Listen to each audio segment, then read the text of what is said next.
ये कहानी इस्लामी मान्यताओं और शिक्षा पर आधारित है, जिसमें ये बताया गया है कि गुनाह करने वाले व्यक्ति को मरने के बाद कब्र में भी सजा दी जाती है। ये कहानी इंसानों को नेक काम करने और बुराई से बचने की प्रेरणा देती है। कहानी।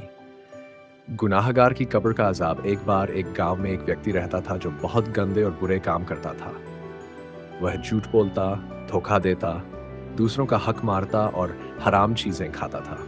उसके पास इस बात का कोई खौफ नहीं था कि अल्लाह उसकी हर हरकत को देख रहा है। एक दिन वह व्यक्ति बीमार पड़ गया और उसकी मौत हो गई। लोगों ने उसे कब्र में दफन कर दिया। रात के समय कब्र के पास से गुजरने वाले लोगों ने अजीब आवाजें सुनी। ऐसा लग रहा था जैसे कोई दर्द और तकलीफ में चिल्ला रहा हो। लोगों ने ये बात गांव के बड़े बुजुर्गों और इमाम साहब को बताई। कब्र की हालत। जब इमाम और कुछ लोग उस व्यक्ति की कब्र पर पहुंचे तो उन्होंने देखा कि कब्र से धुआं निकल रहा है और ऐसा लग रहा था जैसे वहां आग जल रही हो। इमाम ने दुआ की और अल्लाह से इस अजाब के बारे में पूछने की कोशिश की। रात को इमाम ने एक सपना देखा जिसमें उन्हें बताया गया कि यह व्यक्ति अपने गुनाहों की वजह से कब्र में सजा भुगत रहा है। गुनाहों की सजा सपने में फरिश्तों ने बताया।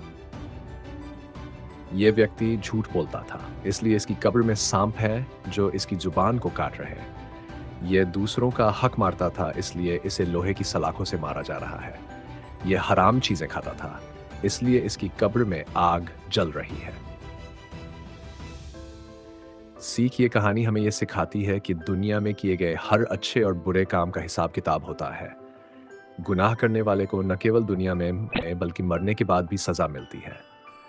इसलिए हमें चाहिए कि हम अल्लाह से डरें, नेक काम करें और दूसरों के साथ इंसाफ करें। नोट। इस कहानी का उद्देश्य लोगों को नेक काम करने और बुरे कामों से बचने की प्रेरणा देना है।